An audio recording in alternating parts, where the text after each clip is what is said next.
Bienvenidos. Hoy nos vamos de viaje, a los siglos III y IV de la Iglesia. Una época clave, fascinante. Queremos explorar cómo se formaba el clero en aquellos tiempos. Y para guiarnos, tenemos unos extractos de un documento. Es parte de un proyecto cívico de M y una serie llamada Camino en la Sucesión. El documento se centra justo en eso, la formación del clero en los primeros siglos. Y la idea hoy es entender por qué había un camino tan estructurado, tan gradual. ¿Verdad? No era algo improvisado. Pensemos en el contexto.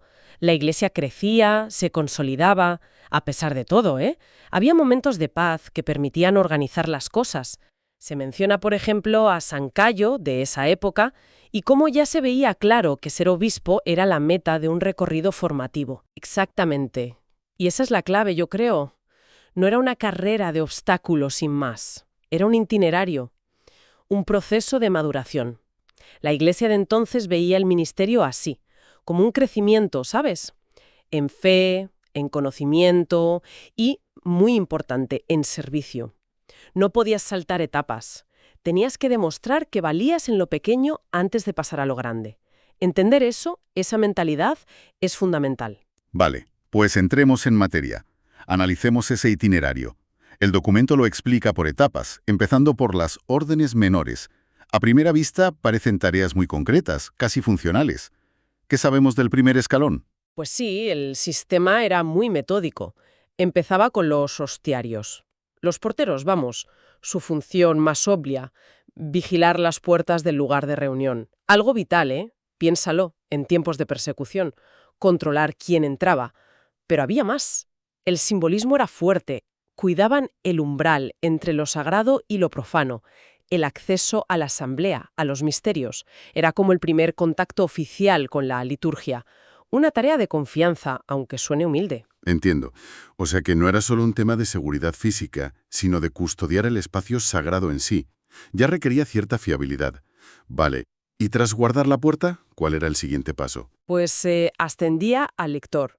Su tarea, proclamar las escrituras en la liturgia. Hoy nos parece normal, pero entonces saber leer bien era una habilidad. Y no bastaba leer. Tenían que entender lo que leían, tener una base bíblica y una fe clara para transmitir la palabra. De hecho, se considera el primer ministerio ligado a la enseñanza dentro de la asamblea. El lector ponía voz a la palabra de Dios. Vaya, tiene lógica. De custodiar el espacio a proclamar la palabra que le da sentido. Interesante progresión. Luego, las fuentes mencionan a los exorcistas. Oye, esa palabra, bueno, evoca imágenes muy concretas, ¿no? Pero parece que su función era otra cosa. Sí, hay que matizar mucho eso. Su labor principal estaba vinculada al catecumenado, o sea, a la preparación de los adultos para el bautismo. Los exorcistas rezaban por ellos, pedían su liberación de influencias, bueno, del mal, del espíritu del mundo, por así decirlo. Eran oraciones de protección, de acompañamiento en su conversión, antes de entrar en la iglesia. No eran esas escenas de película, ¿eh? Era más bien una ayuda espiritual en un momento clave. Ah, vale, aclarado. Ayudaban a preparar el terreno espiritual de los futuros cristianos. Se ve cómo cada paso acerca más a la vida espiritual y litúrgica, y cómo seguía el camino en estas órdenes menores. Después venían los acólitos. Su servicio ya era muy cerca del altar. Asistían directamente en la liturgia. Llevaban las velas, por ejemplo, símbolo de Cristo luz del mundo. Presentaban el pan y el vino para consagrar. Ayudaban al obispo, a los presbíteros. Su rol ya implicaba una mayor familiaridad con el corazón del culto. Y el último escalón de las menores era el subdiácono. Como dice el nombre, estaban ligados a los diáconos, les ayudaban, preparaban los vasos sagrados, cálices, patenas, el agua para las purificaciones y también cuidaban el orden en la asamblea, la reverencia. Es un ascenso gradual clarísimo, desde la puerta exterior, pasando por la palabra, la preparación espiritual, hasta el servicio directo en el altar. Cada etapa construye sobre la anterior, añade responsabilidad y cercanía. Fascinante. Y completado este ciclo de órdenes menores, se llegaba ya a las órdenes mayores. Institución divina o apostólica, más directa, con responsabilidades ya centrales. El primer grado, los diáconos. Y este ministerio tenía una doble cara muy importante y visible. Por un lado, la caridad. Diaconía significa servicio, ¿no? Pues organizaban la ayuda a los necesitados, viudas, huérfanos, enfermos, administraban los bienes de la comunidad para eso. Eran el rostro social de la Iglesia. Y por otro lado, ministros de la liturgia. Ayudaban en el altar, a veces proclamaban el Evangelio y, muy importante, ayudaban a distribuir la Eucaristía. Un rol de puente, ¿sí? Entre el altar y la calle, la oración y la acción, clave.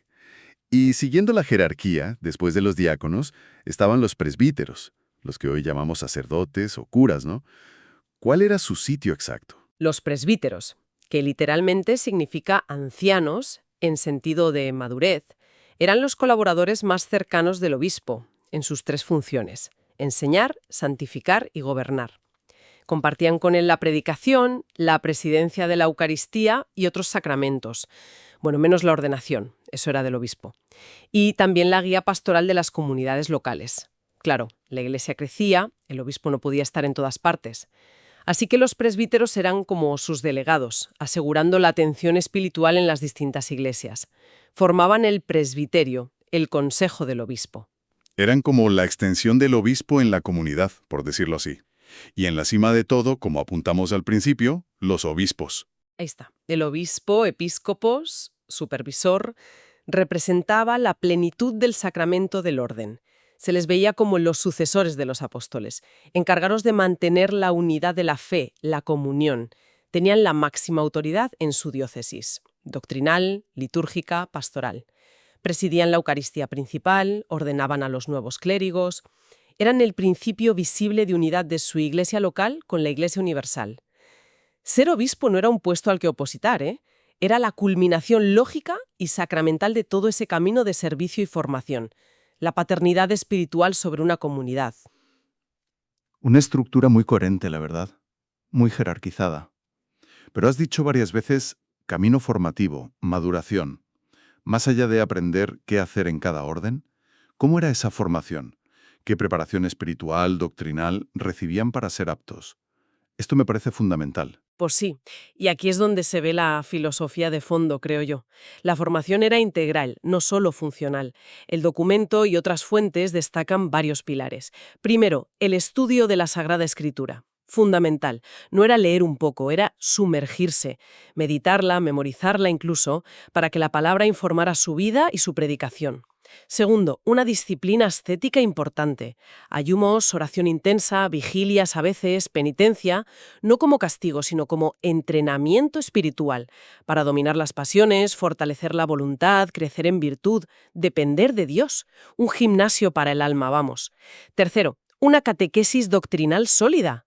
No bastaba ser piadoso, había que entender y explicar la fe, el credo, la tradición apostólica, las enseñanzas de los padres de la Iglesia. Entiendo. Y cuarto, que quizá era lo decisivo, el ejemplo de vida, la coherencia, la integridad moral, la castidad, según el estado de cada uno, claro, la caridad activa, la humildad, la prudencia. Y la firmeza en la fe, a veces hasta el martirio. La vida del candidato era su mejor aval, su credibilidad real. O sea que la formación buscaba transformar a la persona. No era solo aprender a ser de diácono, sino a ser un ministro. La credibilidad venía de la vida, no de un título. Y esto conecta con otro punto del documento, la dimensión apologética de esta estructura. ¿Cómo funciona como argumento o defensa? Pues es fascinante ver cómo esta descripción histórica, que se basa en fuentes muy tempranas del siglo III, como Cipriano de Cartago, o la tradición apostólica, actúa como una refutación de ciertas ideas posteriores sobre la Iglesia. El documento señala varios puntos clave. Primero, demuestra que la jerarquía, obispos, presbíteros, diáconos, con ese camino previo, no es un invento medieval ni de Constantino, como a veces se dice. Ya en el siglo III y IV era una realidad viva, orgánica, y se consideraba de origen apostólico. Claro. Segundo, evidencia el cuidado enorme que ponía la Iglesia en formar a sus ministros. Nada de improvisación. Se buscaba gente probada en fe, disciplina y servicio. Idoneidad real. Y tercero, refuerza la liderancia episcopado como culminación de un camino de servicio y maduración espiritual, no como un cargo de poder sin más, aunque las tentaciones siempre existen, claro. Subrayaba la naturaleza religiosa y pastoral del ministerio. Defendía su legitimidad espiritual, digamos. Entonces, si intentamos resumir lo que nos muestran estas fuentes, la imagen es potente. Una iglesia primitiva que, lejos del caos, tenía una estructura de liderazgo clara y, sobre todo, un proceso formativo integral, exigente. Un sistema gradual que buscaba forjar el carácter, probar la virtud, asegurar la credibilidad. El ser parece tan o más importante que el hacer. Exactamente.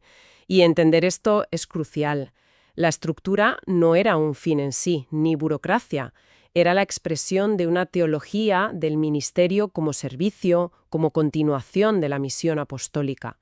Reflejaba una preocupación enorme por la calidad de los guías espirituales, especialmente en un entorno a veces hostil. Conocer estas raíces ayuda a entender la evolución posterior y desafía visiones simplistas de los primeros siglos. Muestra una institución muy consciente de la importancia de formar líderes auténticos. Y claro, esto nos deja pensando. Si en esos primeros siglos se ponía tanto énfasis en la formación progresiva, en el aprendizaje escalonado y sobre todo en la coherencia de vida como criterio clave, ¿qué podríamos aprender hoy de ese modelo? Y no solo en lo religioso, ¿eh? En un mundo que a menudo valora lo rápido, lo técnico, el carisma superficial. ¿Qué elementos de ese enfoque antiguo, el desarrollo pausado del carácter, la prueba en responsabilidades crecientes, la autoridad basada en la credibilidad personal, podrían tener una relevancia sorprendente hoy? Para formar líderes, bueno, más sólidos, más confiables. En empresas, en organizaciones, incluso en la vida pública. Hay ecos de esa sabiduría antigua que quizá merecería la pena rescatar. Es una pregunta interesante.